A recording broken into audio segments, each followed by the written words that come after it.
And now, from beyond our dimension, this is the Jeff Mara Podcast. Here's Jeff. My guest is David Icke, world-famous author, researcher, and public speaker for his work exposing today's fast-unfolding global dystopia more than 3 decades before it came reality. He has written over 20 books and spoken in over 25 countries, and today we will be talking about the simulation and the mind trap. David, thank you so much for being my guest, and welcome. Thanks, Jeff. It's a real pleasure because I watch your show a lot. It's a source of fascinating information. Well, I'm almost speechless to hear you say that, so thank you so much, David. I really appreciate it. And I think the best way to start is, did you personally have some sort of spiritually transformative experience that made you aware of the simulation? Well, I had a transformative experience, and what I have had, and I think this is what awakening is, awakening from previous perceptions and programming, is it's a series of awakenings. So you awaken to a certain level, and you see, for instance, in the early 1990s, I could see that the people who were apparently running the world, presidents and prime ministers, weren't actually doing it. There was in the shadows is where it was coming from, and they were working through both parties, and we lived in one-party states. I saw all that, and I started putting that together. But then you have another awakening, then you have another one, and another one. And with each one, you expand your appreciation of the scale of what's going on. So the initial awakening really started, I guess, consciously in 1980, the late 1980s. And I was a national spokesman at the time for the British Green Party, and I was a presenter with the BBC, news and overwhelmingly sport presenter. And I started to have this feeling in what it would have been early 1989, that when I was in a room alone, I wasn't alone. There was a presence there. And I wasn't into any of this stuff at the time, but it was tangible. And through 1989, it became more and more powerful and tangible, until I found myself in a hotel room, the Kensington Hilton Hotel, just down the road from the BBC. And I'd come back from doing a program, and I sat on the side of the bed, and this presence was so tangible, it was blatant. And I said out into the room, I was on my own, obviously, if there's something there, would you please contact me, because you're driving me up the wall. And then I got on with my life. But a few days later, I'm with my son, Gareth, big strapping guy now, working for Iconic with me, but then a little boy. And we were going to have some lunch at a cafe on the seafront at Ryde, where I live on the Isle of Wight in England. And this railway worker came up to me, because there was a railway station there, and started talking to me about football. And because I presented football and sport on the BBC. And then when that had finished, I realized that Gareth was not there. And I knew where he would be. He would be in the little newsagent shop on the seafront, reading steam train books, because we like steam trains. I walked in, and there he is with a steam train book in his hand. And suddenly the atmosphere changed. I had no idea, obviously, what was going on. Now I realized there was an electromagnetic field change going on. And my feet started to kind of pull towards the ground, like they were being pulled by magnets. And this atmospheric change happened very quickly. And I heard, it wasn't a voice, but it was like a very strong thought form. And it said, go and look at the books on the far side. And I knew this newsagent shop, went in there all the time. And the books on the far side were romantic novels, not my scene at all. You know, Mills and Boon, as they were called in this country, and Barbara Cartland and all those things, romantic novels. But because of what was happening to me, I kind of walked towards them in a daze, thinking, what the heck's going on here? And in among the Mills and Boon and the Barbara Cartland was this one book, and it was called Mind to Mind. And it was by a psychic called Betty Shine. It was basically her autobiography. So I picked it up because it was different to the rest. And I turned it over and read the blurb, and I saw the word psychic. And I'd never, been involved in this area at all before.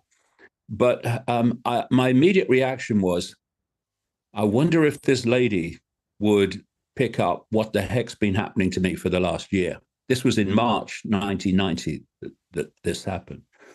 So I read the book in 24 hours and then contacted her and went to see her. And what I said to her, Jeff, is that, I've got rheumatoid arthritis, finished my football career, my professional football career. And maybe your hands-on healing, exchange of energy might help, because that's what she did as well. And because I didn't want to give her any preconceived idea of what was happening to me at all. So I went along and did the hands-on healing for the first 2 sessions that I went. And we had a nice chat about various things. Then I went the 3rd time, and I'm sitting on this kind of medical type bench in her front room near a place called Brighton on the south coast of England. And suddenly I felt like a spider's web on my face. And again, I now realize that what that was, it was an electromagnetic field. And what she was saying in her book is that when other levels, other realities are trying to lock into you, you sometimes feel like a spider's web on your face. And it's this electromagnetic connection that is used for this communication. So I'm sitting there, and she's working on my left knee, just off my left knee. And I'm thinking, I read this in her book, right? Because it was very, very, very obvious. There was a spider's web on my face, or what felt like it. 10 to 15 seconds later, she's launched her head back and gone, my God, this is powerful. I've got to close my eyes for this one. And then she starts to tell me that she's being told by a figure that she can see in her mind, obviously just a projection, just a symbol, that I was going to go out on the world stage and reveal great secrets. Now, I'm presenting the sport for the BBC, and it's like, I'm going to do what? And a series of things that all have come true. And the next week I went back, the last time I went, the 4th time, and other things were said which have all come true. And one of the things that was said is that, quote, they were going to lead me to knowledge and guide me to knowledge. And on other occasions, they would put knowledge directly in my mind. And I'd think, where did that come from? Well, all I can say is that from the moment I left her front room that day, it started.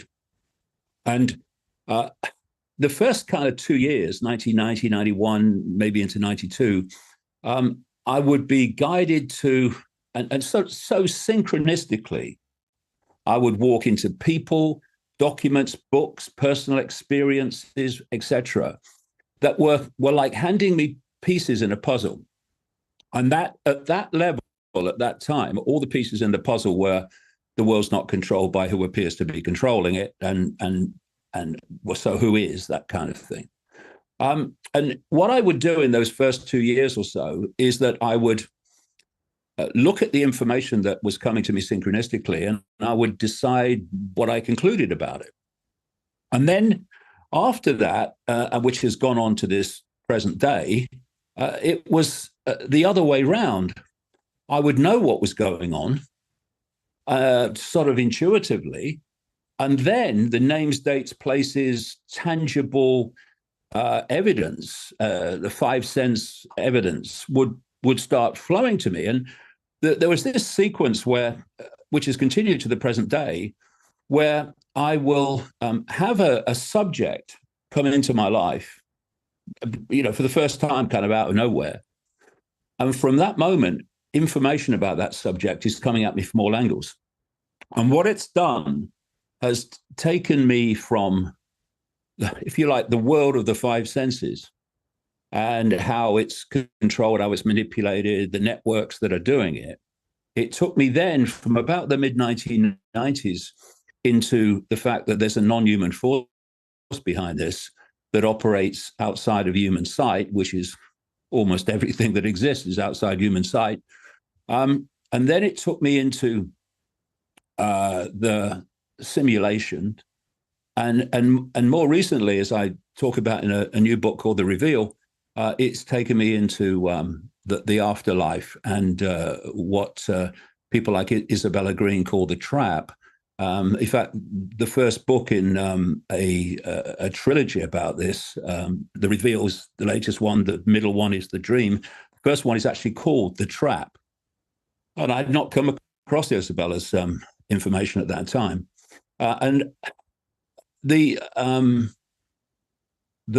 world or the reality that I've seen as a result of this sequence makes complete sense of the world that we live in, for me anyway, because I've traveled around the world a lot. I can't travel so much now. I'm banned from nearly 30 European countries and Australia, what have you heard? That'd be something I've said. And but I did for a long time. And what I saw was people, to say the least, not having a good time. They were struggling to survive another day. The lives they lived were incredibly challenging and often deeply unpleasant. And the kids were coming into the world, and their childhoods were the same, and all they had to look forward to was more of the same. And when I was looking at this, by this time I was absolutely convinced that reincarnation is true and real, a reincarnation of consciousness. And I thought, why would anyone come back here? Why would they? I saw, the various ideas that you come back to learn lessons and evolve, something I don't accept. And I mean, what are people in Gaza currently learning lessons about? And you see all this stuff around the world, and you go, well, learning lessons, right? What? How? To what end? And this is when information started to come to me in this synchronistic way, that first of all, that this level that we call the human world is a simulation, but then that what we call the afterlife, or that level of the afterlife, because we're infinite, eternal awareness, is also another level of the simulation. And that this so-called wheel of samsara, as the Buddhists talk about, is actually the recycling of souls, quote, souls consciousness, in and out of the simulation. And to what end? Well, we can get into that, because there is an end, I would say, and there is a reason for that, and it's nothing to do with evolution. So I first of all, just after the millennium, I had this overwhelming feeling out of nowhere that this reality is a simulation, the equivalent of a immensely advanced virtual reality game. And I looked around, and I was looking for people who were publicly talking about this and had the idea that this was a possibility. And the only person I found was a guy called Nick Bostrom at Oxford University, who was talking about the he believed there was a great possibility that this was a simulation. He saw it in very different terms to the way I do, but at least he was talking about the same theme. And apart from that, there was very little. But what's happened since, of course, is that more and more mainstream scientists, there's one in the paper in the UK today, who are talking about the fact that it does look like it's some kind of simulated reality. And what I found is if you go down that road, a lot, if not all, of the mysteries of reality and the world would start to disperse because they suddenly start to make sense. For instance, what I got in this intuitive download, whatever, just after the millennium, is that this is a simulation, and the speed of light is the limit of the simulation, what I would now say limit of the simulation at this level. And in April 2021, I remember there was an article in Scientific American where an academic had concluded that this is a simulation and that the limit of it, he didn't say at this level, but there are other levels to it actually, was the speed of light. And he related the speed of light to like the computer speed, the speed of processing, the processing speed, and that was the limit, and that's why the speed of light appears to be the fastest speed, when actually beyond that, it's actually pedestrian. And so I then saw more and more of these mainstream scientists saying the same thing. Basically, there was a guy called Rich Terrell who was in the computer department at NASA, who concluded publicly around 2016, 2017, that this is a holographic reality, exactly what I got just after the millennium. In fact, I was writing about that even before that. And that it's a simulated reality. And as a result of that, it's not natural. It's not something that's just happened. Some intelligence has created it. And that started to make more and more sense of what I was getting in this synchronistic way from about the mid-1990s, that this human reality is actually manipulated by a non-human force operating outside of human sight. And what I have concluded more latterly is that that's what created the simulation. And so the next question I was asking, of course, is why? Why would you create a simulation? And from many and various sources came this theme, which is that these entities, which are actually representative of a very distorted, chaotic, psychopathic consciousness, were feeding off low vibrational human emotion and thought, because it's mainstream science that every time we feel emotion, every time we think, we're generating a frequency that is related to the nature of the thought and the nature of the emotion. So from that point of view, these entities, this consciousness that operates through these entities, has no interest in this world being joyful, being happy, being loving, being peaceful.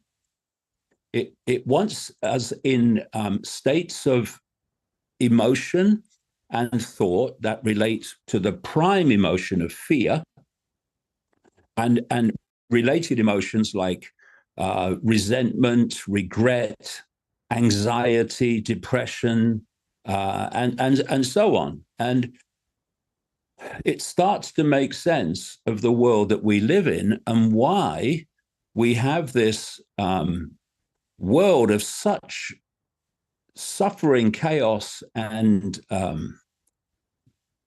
despair and deprivation for vast numbers of people, when we're told by religion that it was created by a loving God. And, you know, when I've looked at this, you know, all these holy books, whether it's the Bible, the Quran, whatever holy book it is, there are some great lines in them. Like, I mean, in the Bible, do unto others as you would have them do unto you. It's a fantastic line, and there's lots of great lines. But within these holy books are extraordinary contradictions of that. I mean, the Old Testament God is not a nice bloke, right? In the way it's described. And the thing is, once you sell the idea that these holy books were written by God, as you perceive God, then God can't be wrong. And if God can't be wrong, somehow you've got to square the circle of these contradictions, these great lines, and these massive contradictions of the great lines. And so you get this chaos, this perceptual chaos, and you get priests and imams and all these people desperately trying to explain why what's happening in the world is God's will. But if you seek control of your own mind, your own uniqueness, your own perception, then what you do is you take a step back from this and you take the good lines and you leave the rest. But if you don't, then somehow you have to explain how someone you say is a loving God has created what we see in the world today. And indeed, not just today, Jeff, but right the way through what we call human history. And the simulation created to entrap perception, that's what it's all about, entrap perception, entrap a sense of reality, to generate events and responses to those events by incarnate awareness, to generate this low vibrational emotion. It all starts to make sense in a way that is not making sense when you think a loving God has created this mayhem.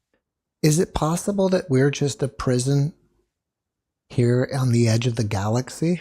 What I've found interesting, Jeff, when I've researched this is, all right, you know, you look around and you see enormous differences in what different people believe, different religions believe, and their rituals and everything. But what I'm looking for are the areas of agreement where the themes, despite all the differences, are basically the same. And what I found is a tremendous common theme among religions, but also ancient cultures. I mean, I've talked to shamans around the world, like Credo Mutwa. I spent in the South African Zulu community. I spent hours and hours, days and days with him, going through the Zulu legends and accounts. And you look at the Gnostic Nagamadi texts, you look at the Christian belief system and the Islamic belief system, and you find these common themes that relate to a non-human force operating in the hidden, manipulating human society, a negative force, actually a psychopathic force. And so there are two levels of this, I would suggest. There's the consciousness that is driving the behavior of entities that are manipulating human society, and there's the entities themselves. So in Christianity, the consciousness is described as the devil or Satan, and the entities are described as demons. In Islam, the consciousness is described as shaitan or iblis, and the jinn are the entities. In the Gnostic belief system, the consciousness is described as Yaldabaoth or the demiurge, And as you rightly say, the entities in the Gnostic belief system are called archons, Greek for rulers. And I've found this in ancient societies that have passed that knowledge through to present day. And the theme is the same. So I think we're looking at two things. We're looking at this state of inverted, chaotic consciousness, which is operating through different levels of form. For instance, if you are operating outside of the human world in what's called the astral, then you are in a more, not as much as people would believe, I would suggest, but you're in a more ethereal frequency state than you are in the dense frequency state of human. But you're still in a form. You're still in a sense of being an entity, and that behavior that you then exhibit is dictated by your state of consciousness. And this Yoda-Bayoth consciousness, as the Gnostics would call it, is seeking to infiltrate and manipulate the consciousness, thus the behavior of all these different entities on all these different levels of the simulation, not least the human one. And so what we call psychopaths, and this consciousness is deeply psychopathic. They are seeking to infiltrate the human mind, the human consciousness, so we become it. And if you look at the traits of a psychopath, the top two are having no ability to have empathy for those that suffer the consequences of their actions. And I call empathy the fail-safe mechanism of human behavior. And if you don't have empathy, then anything goes, because you have no emotional consequence for whatever you do. And the other thing that is missing with a psychopath is compassion. And when I then looked at this network that I call the global cult that manipulates this network of global secret societies, it operates like a web. What I see exhibited by the people running that are exactly that. You cannot do what they do and impose upon the world what they impose if you have empathy.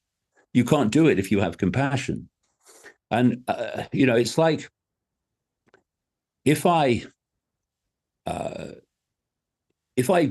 program something into this computer and I press enter, it will not have an emotional response that says, but what's the impact on others of me doing this? It will just do it. And in that way, what we call the archons, these entities, are very computer-like, very AI-like, in the sense that they operate almost as a machine, as a system, rather than an entity with compassion, with empathy, and with any kind of emotional morality. Is it possible that we are just one big farm of negative emotion for these beings, and we look at them as like psychopaths? But if the cows out there had some sort of communication with themselves, they would look at us, the farmers, as psychopaths. Well, exactly. And you can relate that dynamic between humans and farm animals, if you like, with the dynamic of these entities, this consciousness, and the human population. And I think that this simulation is just that. I'm sure there are many other reasons for it, but this is a prime reason. It is a loosh farm.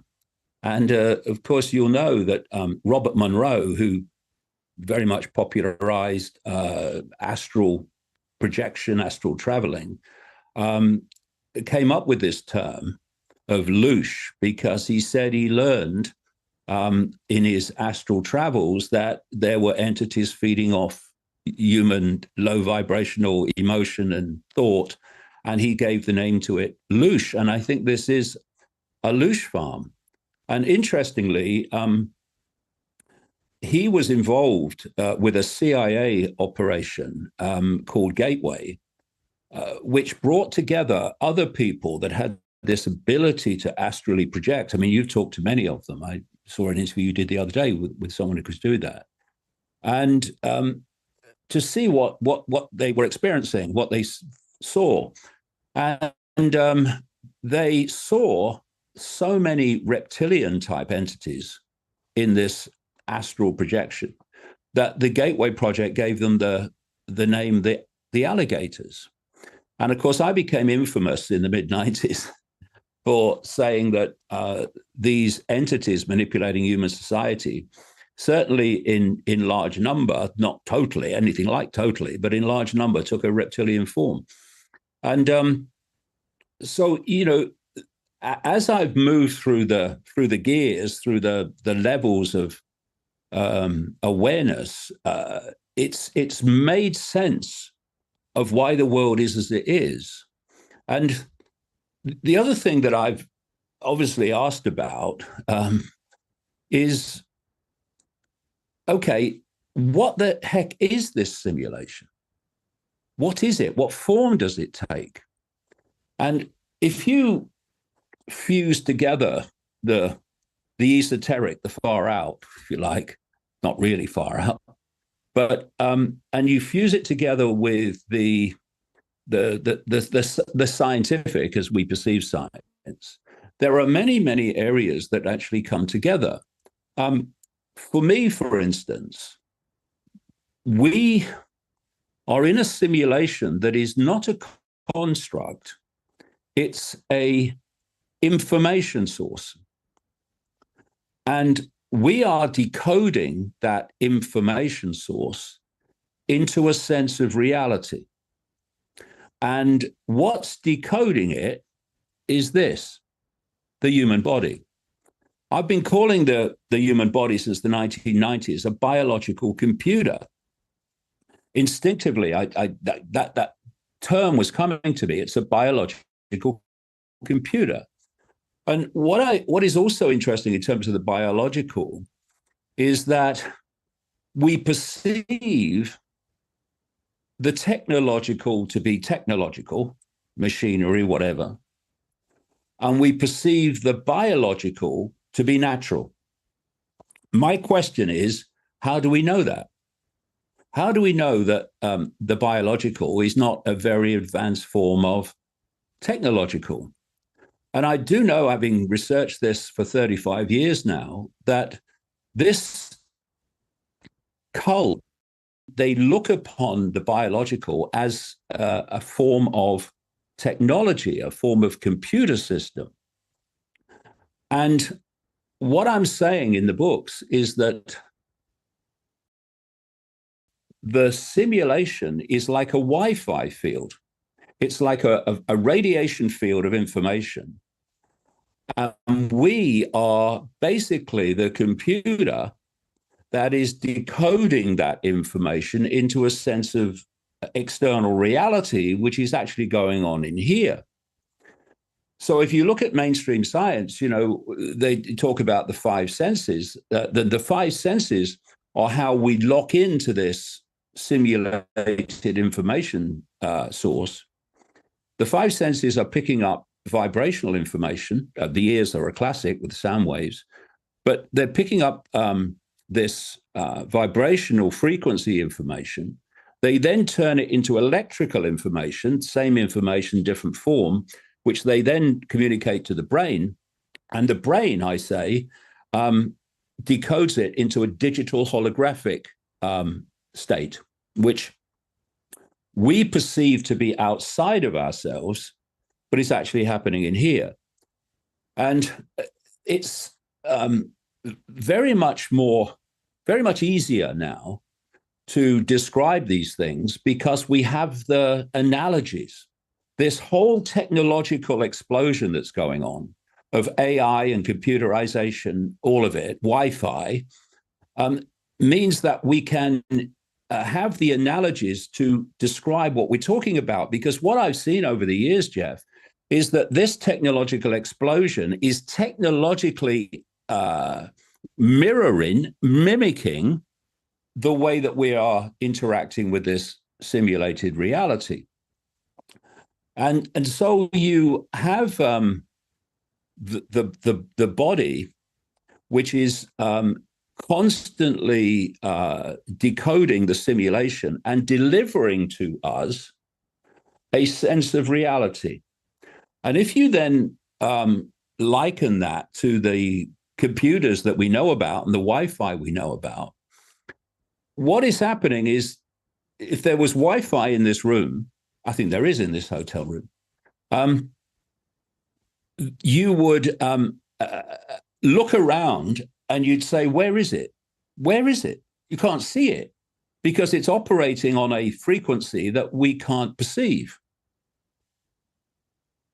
But the computer can lock into that Wi-Fi field, and it can turn information in that radiation form, and it can put it on the screen in a totally different way.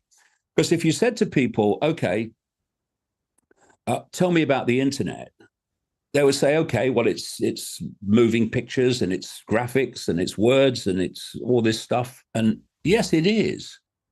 But the only place the internet exists in that form is on the screen. Everywhere else, it's electronic circuits and Wi-Fi fields. And when you sit here now and I'm looking at the screen, where is that decoding taking place? It's not taking place here or here. It's taking place inside the computer. And in that way, I'm saying that it absolutely mirrors the way that we are decoding this simulation into a form that appears to be outside of us. I'll grant you that. It does seem like that, but it's actually in here. And so when you go on the internet and you look at these video compilations of people that put headsets on in virtual reality games, and they might be in an empty room, or there might be someone filming or whatever with them. But when they put the headset on, you'll see that their perception of reality is transformed virtually instantly. They're screaming, they're shouting, they're falling off their chair, they're running away. And all they've done is put a headset on. And what has the headset done? What do the gloves do in the more sophisticated virtual reality games and the audio? They are tapping into the same five senses, I say anyway, through which we are decoding the simulation. And they override those senses into it with a completely different reality. Now, with a headset, and I say this what we call the human body is the equivalent to a headset. Seriously more advanced, man. When you have a headset on, you can go like that and go, just a game. But when the headset is your body, which is delivering this reality to you by decoding the simulation field, you can only take the headset off when you, quote, die. And, this is, for me, what death is. It's simply a transfer of attention. That's all it is. Because we are consciousness. We are what is experiencing the world. This is the vehicle for that experience. So when the body ceases to function, quote, dies, it ceases to decode the simulation. And as it ceases to do that, your consciousness is no longer being delivered this sense of reality. And it's an interactive reality. It's affecting us, but we can affect it. It's suddenly in this situation that you have heard described so many times in your shows, where people are, or consciousness is in a completely different reality. And for me, all that's happened is that the decoding of this level of the simulation has ceased to happen, and it's freed consciousness to be in another reality. And that other reality is what we immediately call the afterlife, or the spirit world. And I say that's another level of the simulation. And what I'm not saying is everything is a simulation. I'm saying this simulated reality, different levels of it, is actually tiny, like a end of a pin compared with infinite reality. But the idea of this trap is to entrap consciousness so that it leaves the body when the body expires, goes through this wheel of samsara and comes back in another form to continue the loose production. And so when people or consciousness leaves the body and what I say takes on the soul level of perception, it's just another level of the simulation. And if you move to a higher level of awareness that I call spirit, then that's out of here. But for me, what we call the soul and what we call the human body are two vehicles for the different levels of the simulation.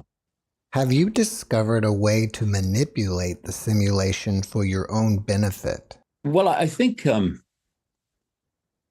we can do this when we become conscious beyond the program. And here's another conclusion I've come to from my research over the years. You know, I listen to all these near-death accounts and people who've experienced the afterlife when the bodies die and then they've returned. And I've also seen the accounts of people, far fewer in number, but the common themes are compelling, who can remember the between life state, and they can remember the incarnation process. I mean, I've seen people describe it on your shows. And funnily enough, a lot of them are describing this incarnation process in pretty technological terms. But they're also talking about, okay, so this is the life that is most beneficial for your evolution, because you've got to go back in to evolve and all that stuff that we hear. And it's the accounts often describe this preparation for the next incarnation in very fine detail. You know, do you want this hair or that hair, or do you want this or do you want that, and all the rest of it? And so the question then is, how do they do that? And this is my feeling anyway, that the body in each incarnation contains a life program. It's like a software program in the biological computer. And if you only follow the program, you don't open to your more expansive consciousness, but you just follow the program, then basically people are like non-player characters in a computer game. They're not playing the game anymore. The game's playing them.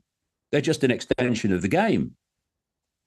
And so when you are just following the program, there are two types of synchronicity, for me anyway. There's the synchronicity that appears to be synchronicity because your program is interacting with other programs and creating interaction and relationships as the program is designed, not least, of course, often as much loose as possible. And then there's the consciousness synchronicity, where your consciousness is attracting people into your life and you into other people's lives. And so I would say that if you want to take control of your life, you have to become conscious beyond the program. And if I look at the way that the manipulation of the human world works, whether it's the so-called education system or the media, or all these forms of communication, which are perception manipulators, they're all trying to gets you to either self-identify with being a human and the labels of a human life, or if you won't buy that, life's a bitch and then you die, then it's to get you to believe that there's some judgmental God that you should be frightened of that loves you. And the two are prisons. They're prisons of limitation, of perceptual limitation, of consciousness limitation.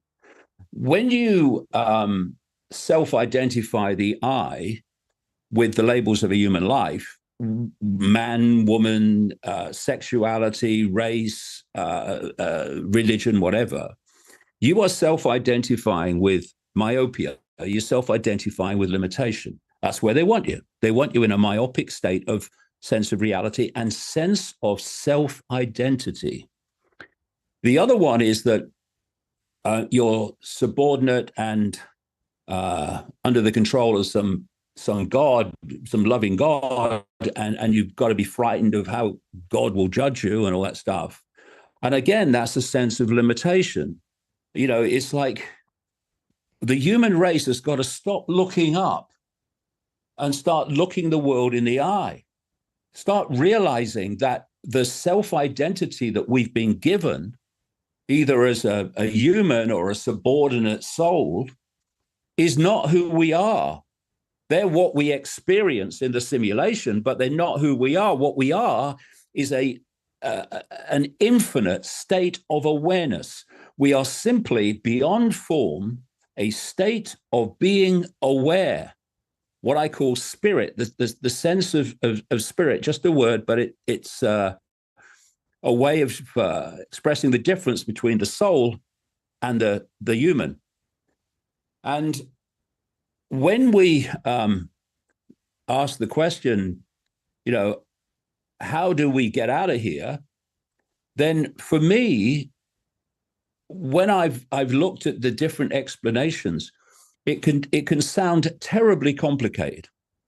That you basically spend your whole life doing things and whatever, going on quests and drinking green tea, whatever, to reach this state of enlightenment, when actually to break out of the wheel of samsara, this would say, when actually I think it's all about self-identity. It really is as simple as that. For me, all genius is to see the simple hidden by the complex, the apparently complex.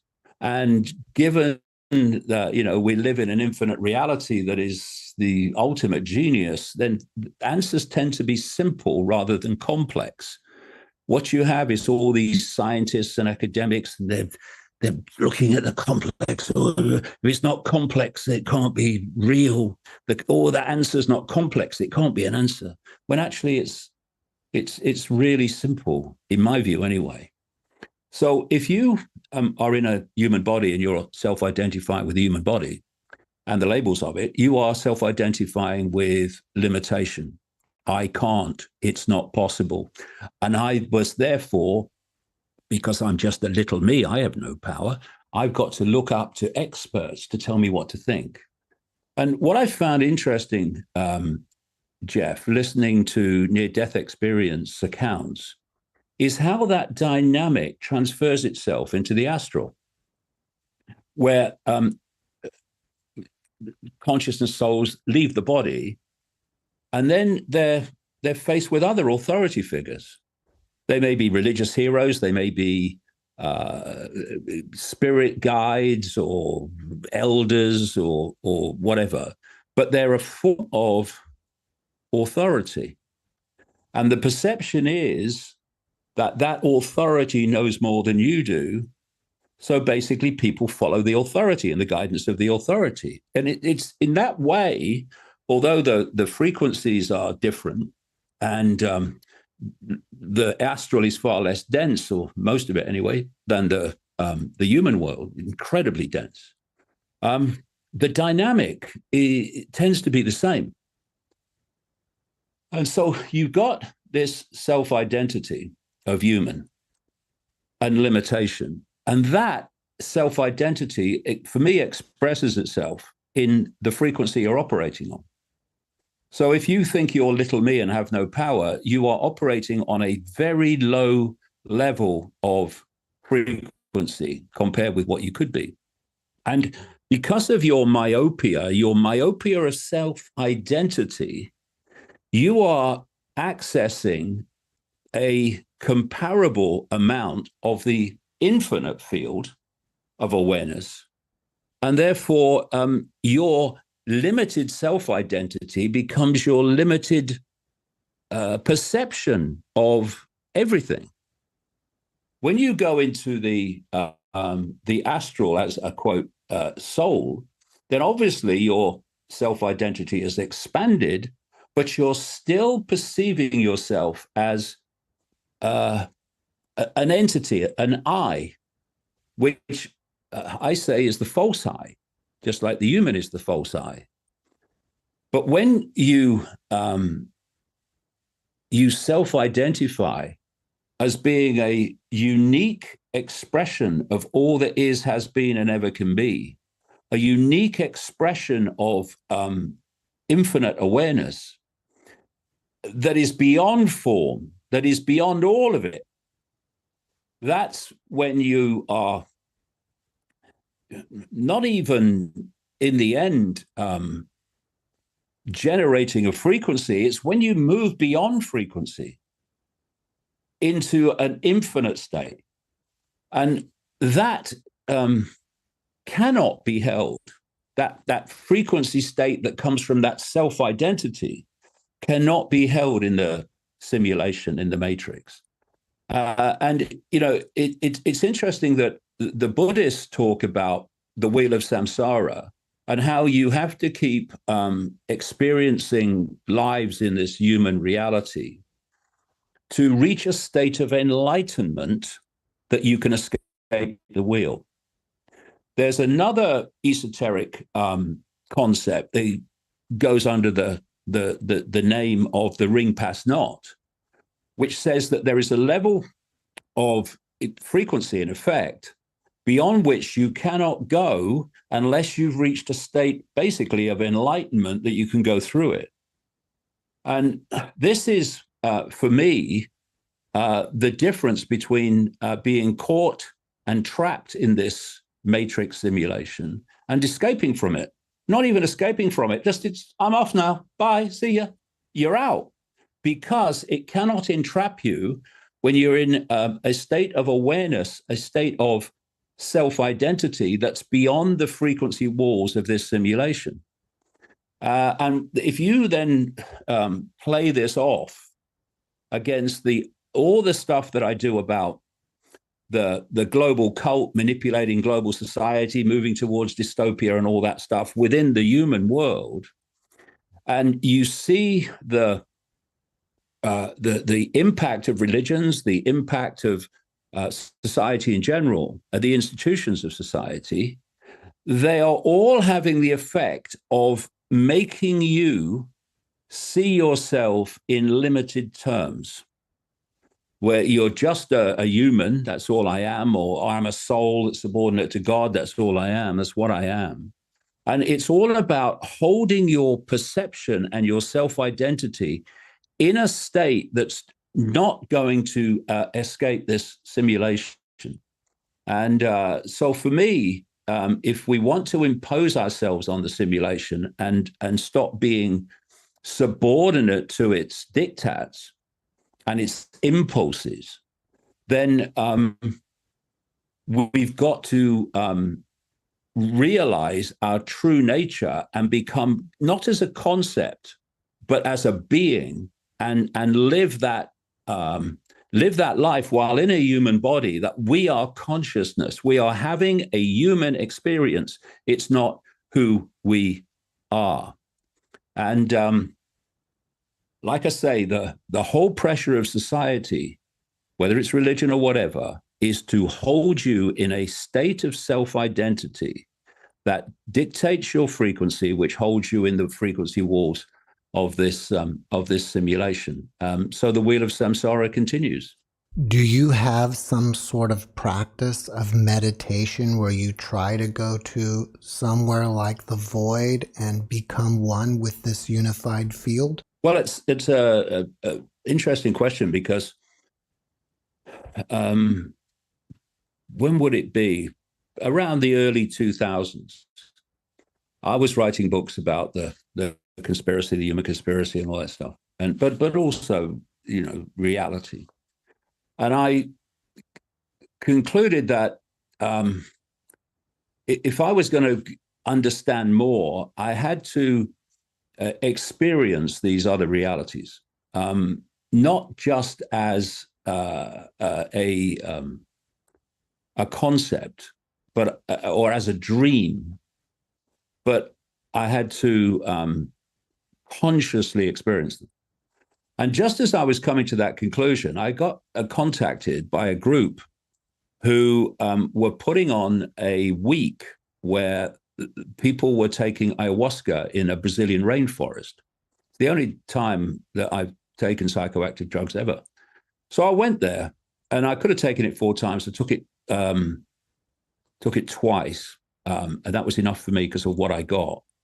And I had an extraordinary experience where for 5 hours on the second occasion, a voice as loud as mine is now, took a female form, was talking to me about the illusory nature of human reality.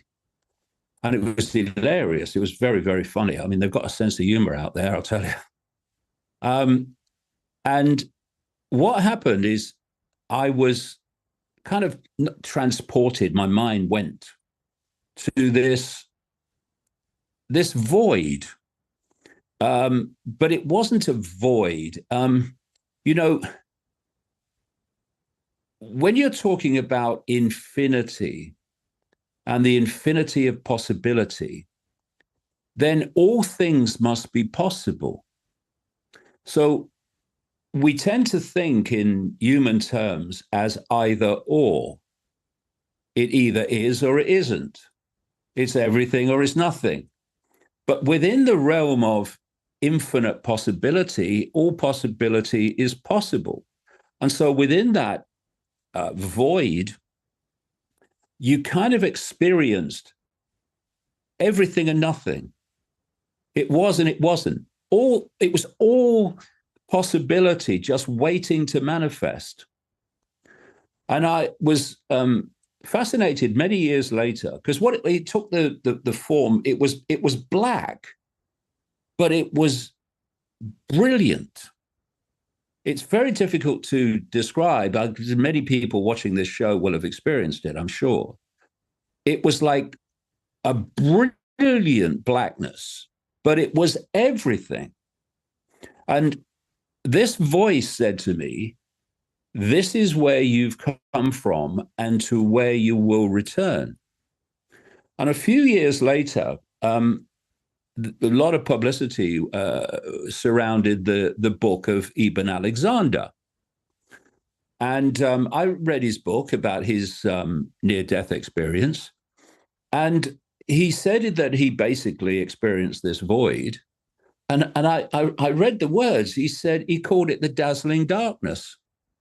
And I thought, my goodness me, that is exactly what I experienced in 2003. And the voice went on to explain that the world that we think of physicality and external reality is actually an illusion. And that we are the consciousness having the experience. But what's happened, of course, and this is all part of the manipulation of the simulation, is to trick us into believing that what we're experiencing is who we are. And after that, so you identify with fake identity. Oh, I'm the body, I'm a human. No, that's an experience. The labels of a human life are experiences. They're not an I in the eternal sense. And so when I was when I was through with that and I'd experienced that, and I got so much knowledge from that experience of 5 hours, and also I had instant recall of it as well. I didn't write it down or anything, but I could remember it all. But from that moment, I've what I've experienced, Jeff, since the top of my head blew off in 1990. That's another story on a mound in Peru. Is that you know I am a state of awareness, and I'm experiencing this reality, but I'm not actually this reality. And it's taking a step back into consciousness where you're in this world, but you're not of it. It's where you become the observer far more than the participant. It doesn't mean you don't interact with the world, you do, but you do it from a different perspective. It's like, when you have a dream and you think it's real, then you're emotionally affected by it. You can wake up in a sweat in the middle of the night and think, oh my God, I've had a nightmare. But there's another kind of dream, lucid dreams, they call them, where it's a dream and you observe the dream. And because you're observing the dream, knowing it's a dream, you're not impacted emotionally and mentally and what have you by the dream as you would normally be. And, this simulation is basically an induced dream. Years ago, when I was a journalist, a mainstream journalist, I would wake up in the morning and I'd put the radio on to see what the latest news was. And I'd often fall asleep, which for what seemed like ages, but only was a few minutes. And often I would have a dream, a really vivid dream. And when I woke up, the dream I was having related to the story being broadcast on the radio. So that was an induced dream by the information coming on the radio. And what this simulation is inducing a dream by delivering this sense of reality through the biological computer that gets us to believe that we're experiencing a reality that's nothing like what we're actually experiencing. And so the way I've dealt with it particularly since that ayahuasca experience, is not to, go into these projections. If they happen naturally, fantastic. But to take this step back and observe the dream, knowing it's a dream. And it's a completely different way of living your life, completely different way of interacting with the world.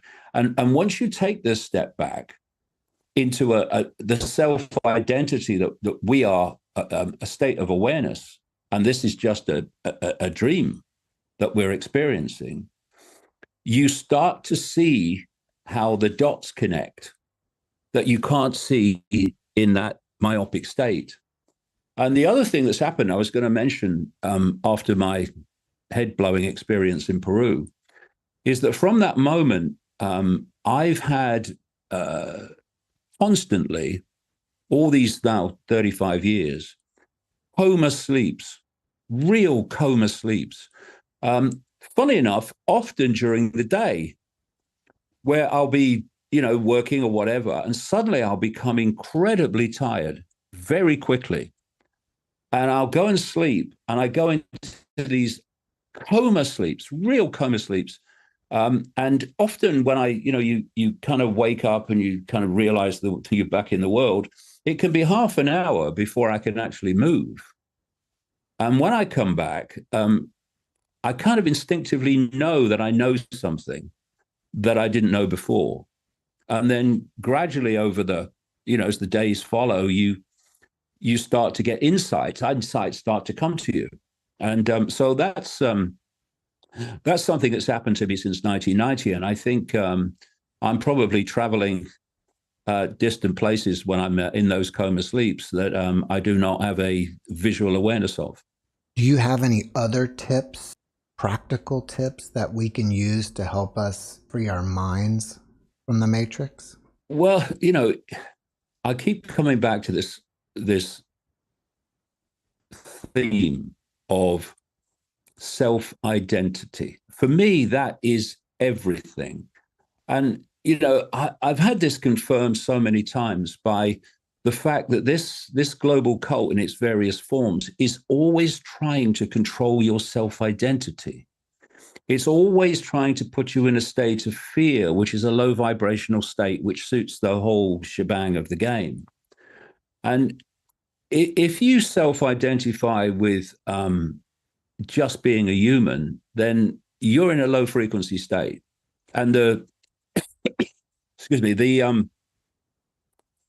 what I call the AI body program, the AI astral body program, the program that's controlling your life unless you become conscious beyond it.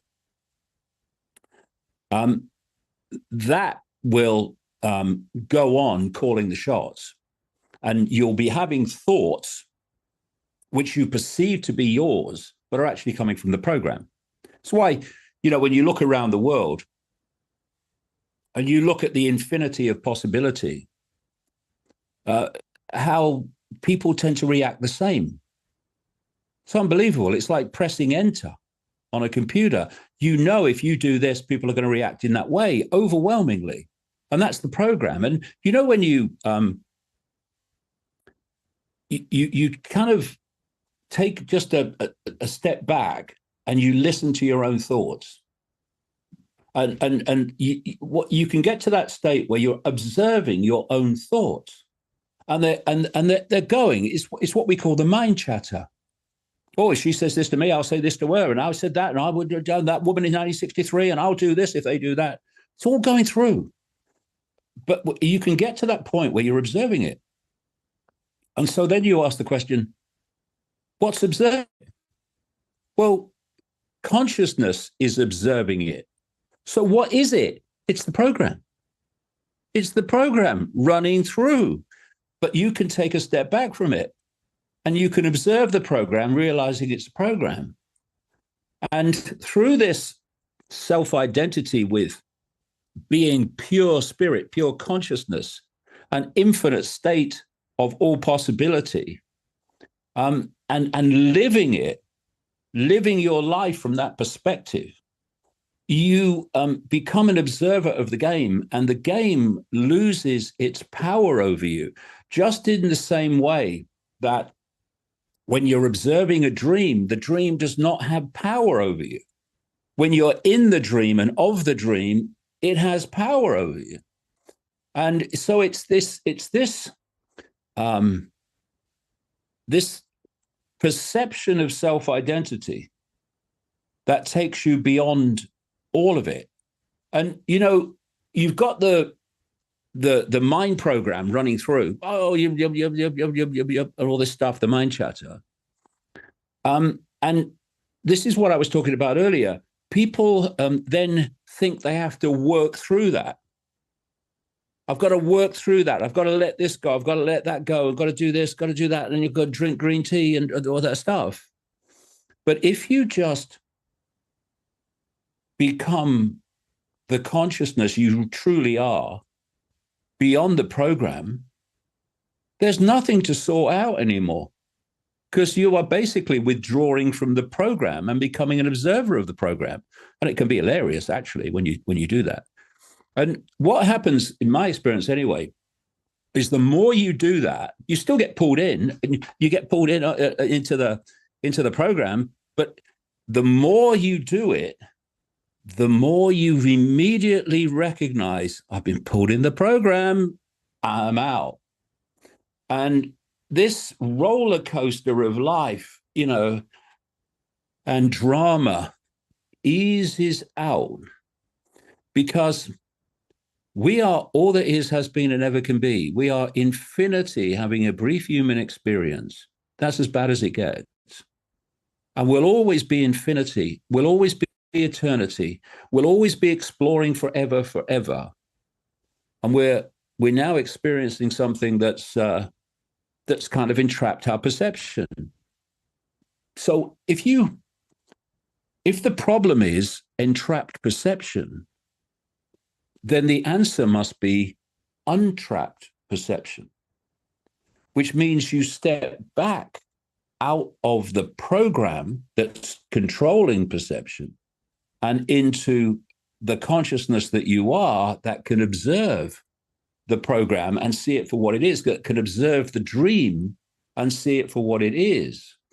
And this, for me, is the way that we can escape the drama. Because, if you think about it, it's the drama that basically pulling you into the matrix, into the simulation. It's all about drama. And the alternative media also has to be very aware that it's not playing a part in the same drama. So you turn on the news, drama. Oh, this doesn't. Oh my God! Oh my! Have you heard the latest? What's happening? Oh my God! And then you'll turn on the alternative media. Oh my God! Have you heard what's happening? And the drama pulls you in. Oh my God! Oh my God! What happens when you take this step back and hold this state of consciousness and become an observer?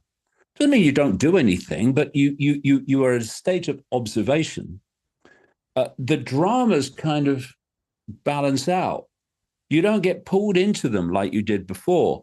You realize that some things matter, but most things don't, because things that wind you up and get you to react to the drama, oh my God, in another hour or another day or another week, you'll say to people, well, what happened about that? You were terribly upset the last time I saw you. Oh, no, that's been sorted out now. All right. Okay. So you went through all that for what? Because you got pulled into the drama. And the trick is holding this observation state so that you can see what matters and what doesn't. And most things don't, because they'll get resolved. Do you think the program knows what triggers you and it realizes that you are trying to push back or push away and it pulls you back in? Exactly. It's very, the program and that which manipulates the program is very skilled at manipulating perception and of predicting that stimulus A will get reaction B. It's brilliant at that, because this consciousness that I talk about, that's basically this inverted consciousness that's behind all that. And by the way, I keep saying inverted consciousness. Look at the world; it's inverted. Everything's upside down, because this inverted consciousness is behind it. But it's not all powerful. This is the thing that I always try to get across. This consciousness is not all powerful. We're not subordinate to it unless our perception persuades us that we are. It's stupid. I mean, this Yoda Bayoff that the Gnostics talked about, and not just the Gnostics, but other names in other cultures, they describe it as the foolish God. It's basically moronic, because you don't want to do what it wants to do, and it does, unless you are moronic. Why would you want to do that? Why would you want to control people and cause suffering and all that stuff? So it's not all powerful. It's not. I'll come to the dynamic in a second that it operates on. But it is brilliant at manipulating perception and predicting where perception will lead. And so all the time, in what we call organic, random world events, it's making things happen to the end of knowing how people will react. For instance, I'll give you a quick example. I coined a phrase in the 1990s, problem, reaction, solution, where you covertly create a problem. Could be a banking crash, it could be a war, it could be anything. And you tell the public the version of the problem that you want them to believe, And even though you have covertly created it, you don't want them to know that, obviously. So you give them a cover story for why it's happened. And you want the reaction, emotional reaction, at point number 2 of do something. Something must be done. And then you, who've manipulated covertly the problem and got that reaction, then openly, through legislation, whatever, and changes in the law, impose the solution to what you've covertly created. Now, that problem, reaction, solution scenario, which is played on us daily, all the time, is the manipulation of perception, the manipulation of emotion and manipulation of perception. So all this is going on all the time. And this is where it's absolutely brilliant. But this consciousness and these entities, I've picked this up so many times over the years, are in a state of enormous insecurity because their whole game depends on continuing to control human perception, thus behavior, and to make us respond in ways that produce the loosh. And if we stop doing that by awakening to the true nature of the I, then the game's over. So this is why this force, whatever you want to call it, is so constantly insecure and terrified of human awakening. To this point, if you had a football match, it wouldn't be happy. It certainly wouldn't be secure by controlling one side, because there is an unknown possibility outcome, which is the other side that you don't control. To this consciousness and its entities, to have states of flux where the outcome is not callable is their worst nightmare. So in the football analogy, they would want to control both sides and the referee, so they knew before the game started what the result was going to be. They're always trying to control both sides in every debate, every situation, so that they know they can call the outcome. They put their people in those that are pushing for what they want, and they put their people in that which appears to be pushing back against what they want, so they control the outcome. And so what I'm talking about here with this redefinition of self-identity, it takes the game away from this. It takes the game away from them, because when you move out of the program and into your unique consciousness, because we're all aspects of the same one consciousness, but we're all unique aspects. We're not blobs. We're all unique aspects. And when you take back your uniqueness, and you take back your uniqueness of perception and your uniqueness of sense of possibility, what you're taking away is the uniformity of the program. And if you look at every tyranny, don't matter if you call it communist or fascist, it doesn't matter what you call it, the same dynamic is there. They want centralization of power, so a few can control everyone else, and they want a uniformity of society, even down, if you look at the old Soviet Union, into a uniformity of even buildings. And we're getting that uniformity of buildings around the world anyway, as we move on. And that unity or uniformity means it can be centrally controlled. And when there's a few and you want to control, because the more diversity of control and power you have, the less any central entity can dictate from the center. So as you redefine your self-identity and you become your uniqueness of self, and you withdraw from these group thinks of religions and political parties, political persuasions, whatever, you withdraw from them. That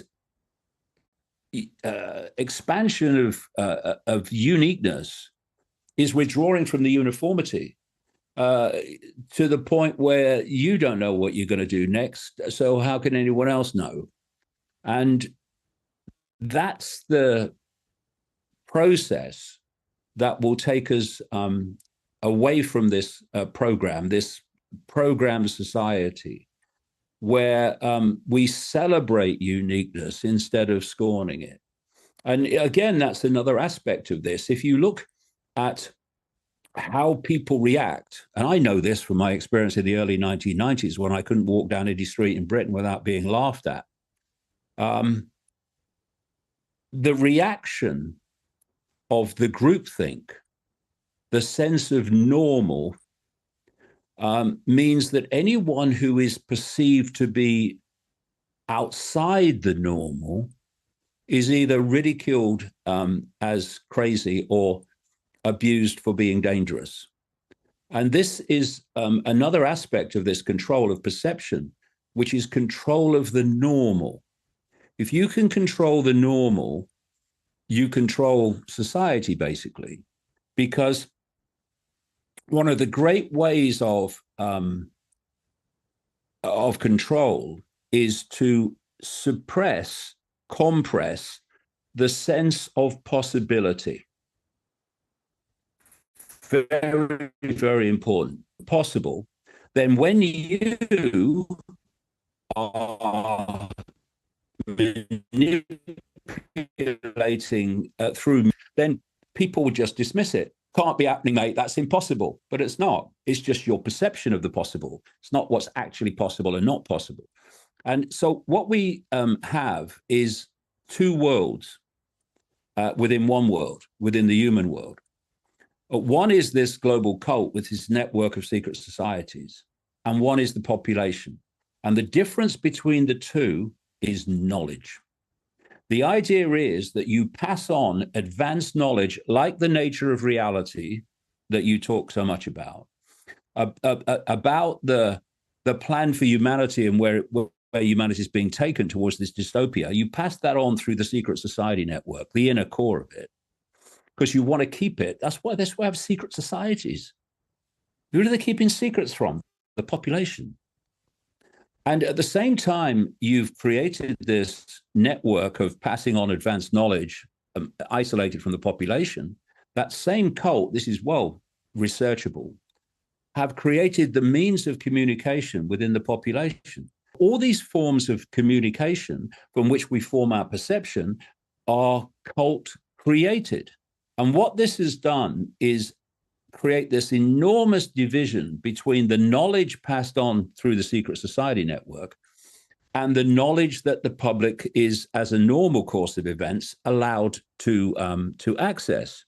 And what this does with this squeezing of the sense of the possible, which is what happens with the knowledge that's given to the human population, is when people like me uncover what is being passed on through here and say to the population, this is what they're doing, that sense of the possible says, you're mad, mate. You're crazy. That's ridiculous. It's not possible.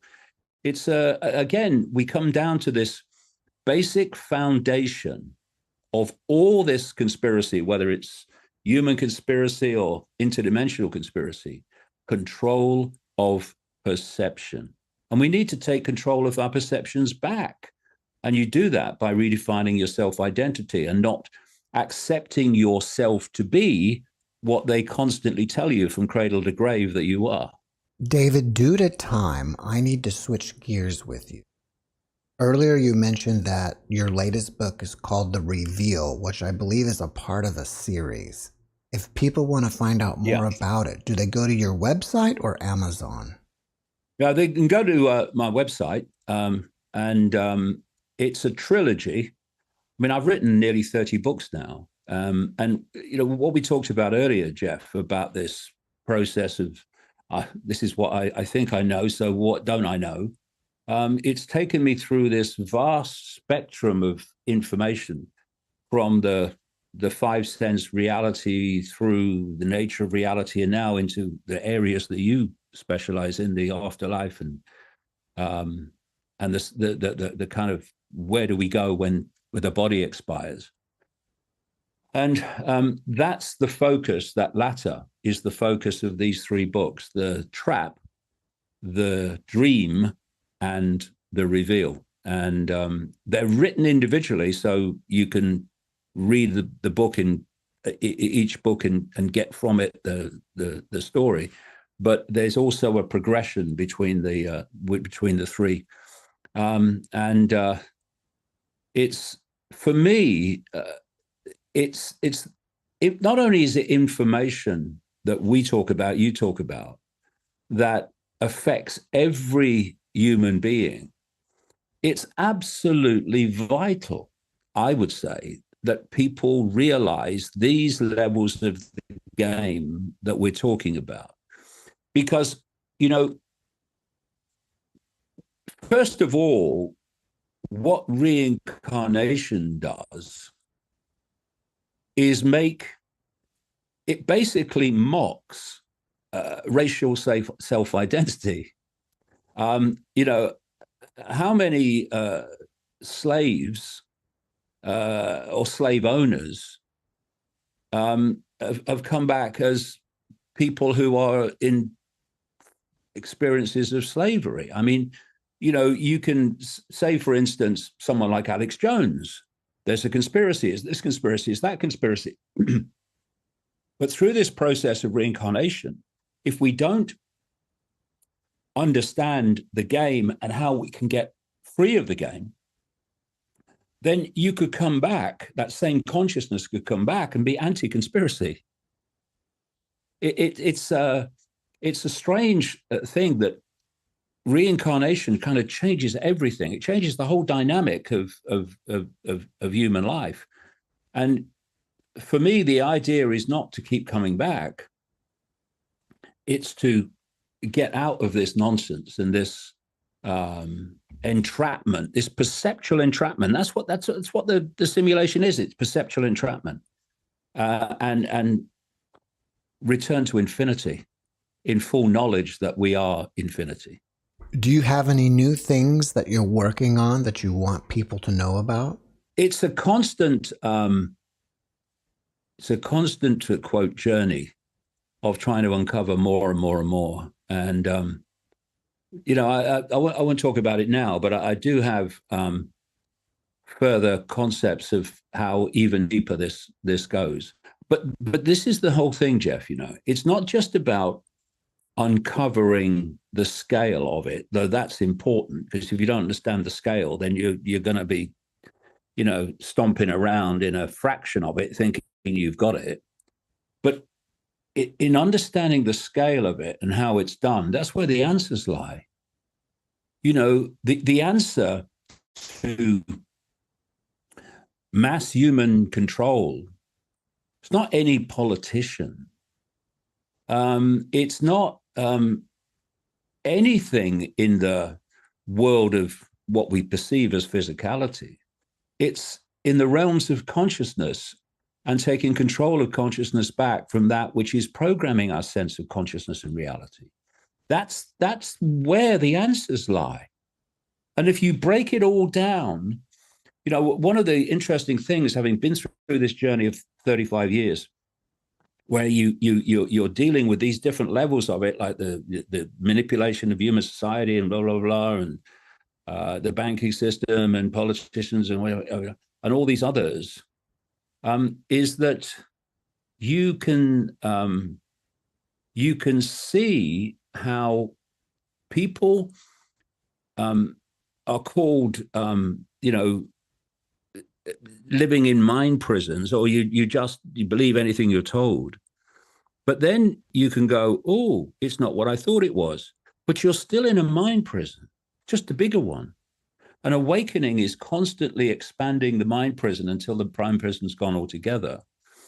And if we don't see the scale and thus where the answers lie, which is in becoming conscious beyond the program, then the program will continue to recycle us and get us to produce the loosh through trauma that this is all about. In my view, it's all about. And so, you know, the shows that you and the people that you talk to are very, very important in this more expansive understanding of the conspiracy. It's not just about politics and banking and any of this stuff. That's the way it plays out. What it is, if you look at it, in every aspect and every facet and form, are there different ways of controlling perception. And we need to take control of that back, because then the game is over, because we've removed the cause of human control. David, for some people, this topic may be very disconcerting or scary. So before we wrap it up, can you give us one last positive message? Well, in the end, you know, the irony, Jeff, is that I'm pointing out how human control is possible and the means through which it's done. But at the same time, I'm saying, and I've said all along, it doesn't have to happen. We are the power. How can 8 billion, if you just take the human world, how can 8 billion people be controlled by a relative handful, and it is a relative handful in full knowledge of what they're doing, unless they are having cooperation in that control by the 8 billion? It's impossible. You can't do it. And this is where perception control comes in, because there's not enough of you to physically impose your will. You can do it in certain areas, but not globally. They're trying to do that through connecting AI to the human brain. And that's another story. But until that's done, or until we allow that to be done, they have to control perception in other ways, because without controlling perception, thus behavior, they can't control us. There's two types of perception that have been responsible for every tyranny in history. One is that which believes what authority tells it without question, where the program's running, which is obey authority, and is not being overridden by consciousness. Number two are those that can see there's something happening here and it's not right, and I'm not sure you're telling me the truth, or I know you're not telling me the truth, but they still comply and obey because they fear the consequences of not obeying. Now, those two states of perception have been responsible for every tyranny in history. And the third one is responsible for ending every tyranny in history. And those are people that can see that they're being lied to. They can see why, and they refuse to cooperate with that which is lying to them and imposing tyranny upon them. And that third mentality, that third perception, is what we need to vastly increase. And it is increasing, but vastly increase more. The power of the few is always with the acquiescence of the many. Fascism and communism, as an example, tyranny, is never imposed by fascists and communists. There's never enough of them. The fascism, tyranny, communism is imposed by the acquiescence of the population to the fascists and communists and tyrants.